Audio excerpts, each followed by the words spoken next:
साथियों, आज मैं आपके लिए लाया हूँ धुंधकारी और गौकर्ण की कथा। ये भागवत कथा से लिया गया है, तो ध्यान से सुनिएगा।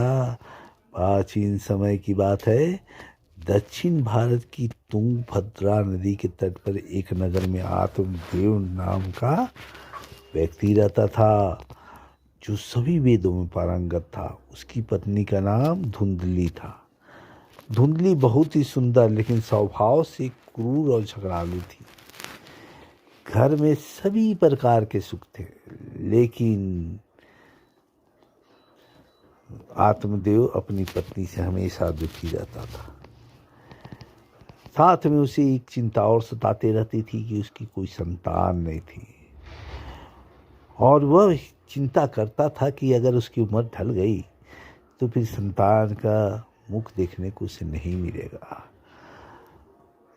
इसी सब सोचते सोचते उसने बड़े दुखी मन से अपने प्राण त्यागने का निश्चय किया और वन में चला गया।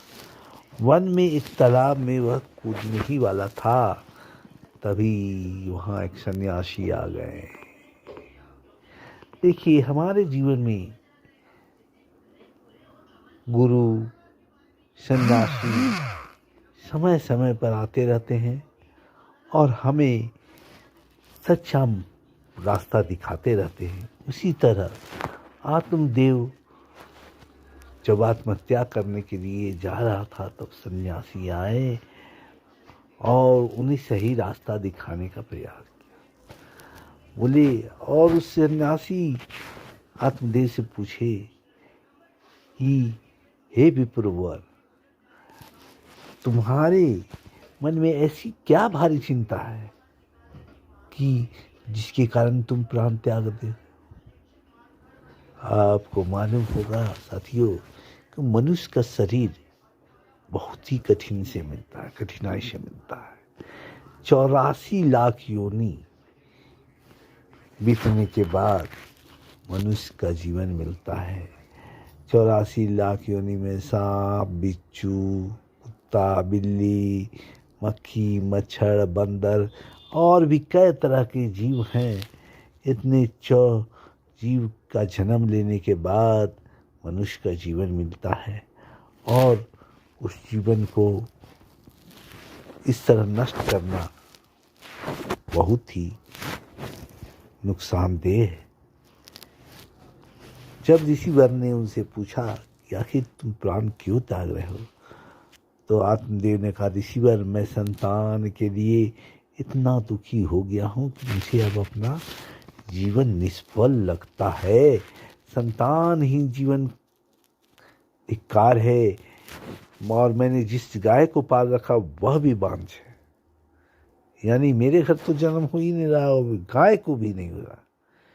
यानी कि मेरे घर में, मेरे कुल में क्या संकट आया हुआ जिसके कारण हमारा कुल आगे नहीं बढ़ रहा है, हमारा वंश जन्म नहीं ले रहा है। या तो ठीक है, मैं जो पेड़ लगाता उस पर भी फल फूल नहीं लगते हैं। यानी कि उसके जो पेड़ लगाता था उस पर भी फल नहीं लगते हैं, और घर में जो मैं फल लाता हूँ वह भी बहुत जल्दी सड़ जाता है। इन सब बातों से मैं दुखी हो चुका हूँ। ऐसा कर कर आत्मदेव रोने लगता है। संत उनकी बात सुनकर उसकी ललाट की रेखाओं को देखते हैं। रेखाओं को देखकर वह कहते हैं, ईश्वर, कर्म की गति बड़ी प्रबल है, वासना को छोड़ दो। सुनो, मैंने तुम्हारा भाग्य देख लिया है। इस जन्म में तो क्या, अगले 7 जन्म तक तुम्हारी कोई संतान किसी प्रकार से नहीं हो सकती है। जो सच्चाई था उन्होंने संत ने बता दिया। तब ब्राह्मण कहता है कि फिर मुझे प्राण त्यागने दीजिए, या आप किसी भी यत्न से मुझे पुत्र प्राप्त का मार्ग दिखाए। अब संत धर्म संकट में पड़ गए। संत देखता है कि यह व्यक्ति किसी प्रकार समझाने पर भी प्राण त्यागने को आमादा है, तो अपनी झोली से फल निकाल कर देते हैं और कहते, अच्छा ठीक है, तुम यह फल लो, इसे अपनी पत्नी को खिला देना, इससे उसके एक पुत्र होगा। आत्मदेव खुशी खुशी वह फल लाकर अपनी पत्नी को दे देता है, लेकिन उसकी पत्नी मन ही मन सोचती, यदि मैंने फल खा लिया और गर्भ रह गया तो मुझसे खाया नहीं जाएगा और मैं मर भी सकती हूँ। यह सोचकर वह तय करती कि मैं फल नहीं खाऊंगी। इसीलिए वह आत्मदेव से कई तरह के तर्क कुतर्क करती है। आत्मदेव के कहने पर वो फल तो रख लेती है, लेकिन खाती नहीं है। एक दिन उसकी बहन उसके घर आती है, जिसे वह सारा किस्सा सुनाती है। बहन उससे कहती है कि मेरे पेट में बच्चा है, प्रसव होने पर वह बालक मैं तुम्हें दे दूंगी, तब तक तुम गर्भवती के समान घर में रहो। मैं कह दूंगी कि मेरा बच्चा मर गया और तू ये फल गाय को खिला दे। आत्मदेव की पत्नी अपने बहन की बात मानकर ऐसा ही करती है। उस फल को वह गाय को खिला देती है। समय व्यतीत होने पर उसकी बहन ने बच्चा लाकर धुंधली को दे दिया। पुत्र हुआ है, यह सुनकर आत्मदेव को बड़ा आनंद हुआ। धुंधली ने अपने बच्चे का नाम धुंधकारी रखा।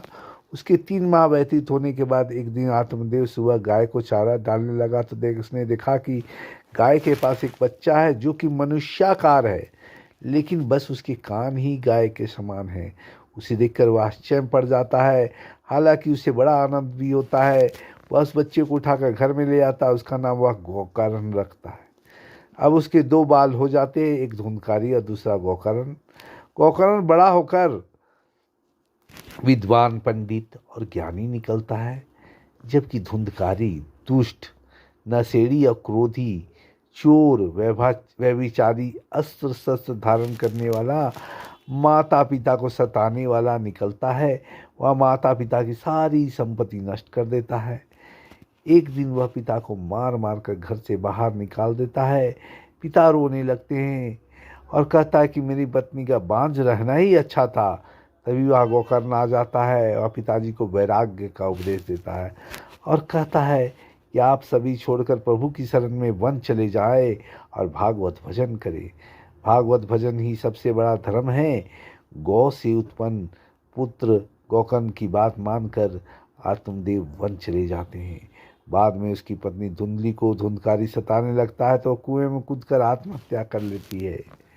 तब धुंधकारी 5 वेश्याओं के साथ रहने लगता है। वैसा उसे अपने तरीके से संचालित करती है। धुंधकारी उन वेश्याओं के लिए धन जुटाने लगता है, उनके लिए डाका डालता है, चोरी करता है। बाद में वेश्याएं सोचने लगती यदि यह तीनिया पकड़ा गया तो राजा इसके साथ हमें भी दंड देगा। ऐसा सोचकर वह वेश्याएं सोती हुई धुंधकारी को रस्सियों से इसका गला दबाने का प्रयास करती है। जब वह गला दबाने से नहीं मरता तो वह सभी मिलकर उसे दहकती अंगारे में डाल देती है। वहाँ वह तड़प तड़प कर मर जाता है। बाद में उसे गड्ढा खोदकर गाड़ दिया जाता है। मरने के बाद धुंधकारी भयंकर दुख देने, झेलने और अपने कुकर्मों के कारण एक प्रेत बन जाता है। प्रेत बनने के बाद भूख और प्यास से वह व्याकुल हो जाता है। रह रह कर वह चिल्लाता भी रहता है, क्योंकि उसे अंगारों से जलाया गया था, इसीलिए उसकी अनुभूति उसे अभी भी सताती रहती है। उसे लगता है कि अभी भी मेरा शरीर जल गया है। एक दिन उसका भाई गोकर्ण उसके गांव में कथा करते हुए आते हैं। गोकर्ण सबसे नज़र बचाते हुए अपने पुश्तैनी मकान में सोने चले जाते हैं। अपने ही घर में अपने भाई का सोया हुआ देखकर धुंधकारी खुश हो जाता है और आवाज़ लगाता है। गोकर्ण यह आवाज़ सुनकर पूछता है कि तुम कौन हो? धुंधकारी कहता है, मैं तुम्हारा भाई हूँ। मेरे कुकर्मों की गिनती नहीं की जा सकती। इसी से मैं प्रेत योनि में पड़ा यह दुर्दशा भोग रहा हूँ। भाई तुम दया करके मुझे इस योनि से छुड़ाओ। गोकर्ण कहता है कि मुझे बड़ा आश्चर्य हो रहा है। मैंने तुम्हारे लिए विधि पूर्वक गियाजी में श्राद्ध किया, फिर भी तुम प्रेत योनि से मुक्त कैसे नहीं हुए? मैं कुछ और उपाय करता हूँ। कई उपाय करने के बाद भी जब कुछ नहीं होता तो अंत में वह सूर्यदेव का रास्ता रोककर, गोकर्ण जो है सूर्यदेव का रास्ता रोककर पूछते हैं कि मेरे भाई धुंधकारी का उद्धार कैसे होगा। सूर्यदेव कहते हैं केवल श्रीमद् भागवत कथा सुनने से मुक्ति हो सकती है, इसीलिए तुम सप्ताह पारायण करो, तब गोकर्ण ने व्यास गद्दी पर बैठकर कथा कहने लगे। देश गांव से बहुत लोग कथा सुनने आने लगे। इतनी भीड़ हो गई कि सब आश्चर्य करने लगे। तब वह प्रेत भी वहां आ पहुंचा। वह इधर उधर स्थान ढूंढने लगा। इतने में उसकी दृष्टि एक सीधे रखे हुए 7 गांठ के बांस पर पड़ी। वह वायु रूप में से उसमें जाकर बैठ गया। जब शाम को कथा को विश्राम दिया गया तो एक बड़ी विचित्र बात हुई। सबके देखते देखते उस बांस की एक गांठ तर तर करती फट गई। इसी तरह 7 दिनों में 7 गांठें फट गई और 12 स्कंद सुनने से पवित्र होकर धुंधकारी एक दिव्य धारण करके सामने खड़ा हो गया। उसने भाई को प्रणाम किया। तभी वैकुंठवासी पार्षदों के सहित एक विमान उतरा। सबके देखते ही धुंधकारी विमान पर चढ़ गए। उन पार्षदों को देखकर उसने वो कर्ण से कहा, भगवान के प्रिय पार्षदों, यहाँ हमारे अनेक शुद्ध हृदय श्रोतागण हैं। उन सब के लिए एक साथ बहुत से विमान क्यों नहीं आए? यहाँ सभी ने समान रूप से कथा सुनी है, फिर फल में इस प्रकार का भेद क्यों? भगवान के पार्षद ने कहा, इस फल भेद का कारण इसमें श्रवण का भेद है। श्रवण सबने समान रूप से ही किया, किंतु इसके जैसा मनन नहीं किया। इस भेद ने 7 दिन तक सुने हुए विषय का स्थिर चित्त से खूब मनन भी करता रहा। यह कहकर वह सब पार्षद वैकुंठ को चले गए। सावन मास में गोकर्ण ने फिर से उसी प्रकार सप्ताह कर्म में कथा कही। वहाँ भक्त से भरे हुए विमानों के साथ भगवान प्रकट हुए। उस गांव में कुत्ते और चंडाल पर्यंत जितने भी जीव थे सभी दिव्य देह धारण करके विमान पर चढ़ गए। भगवान उन सभी को योगी दुर्लभ गोलोक धाम में ले गए। निष्कर्ष, अपनी माता पिता को कष्ट देने वाला शराब पीने वैश्यगामी आदि पुरुष पेट योनि प्राप्त कर अनंत काल तक भटकते रहते हैं। अब ना तो गोकर्ण की तरह कथा सुनाने वाले हैं और ना सुनने वाले। धुंधकारी को उसके पापों की सजा तो मिली ही, साथ ही उसने पेट योनि में रहकर भी सजा भुगती। बाद में जब इसे पछतावा हुआ तो भगवत कथा सुनकर मन निर्मल हो गया। निर्मल मन हो से सारे संताप जाते। तो इसी प्रकार जहाँ श्रीमद् भागवत की कथा होती है, भक्तों उसको अवश्य सुनना चाहिए और अपना जीवन सार्थक करना चाहिए।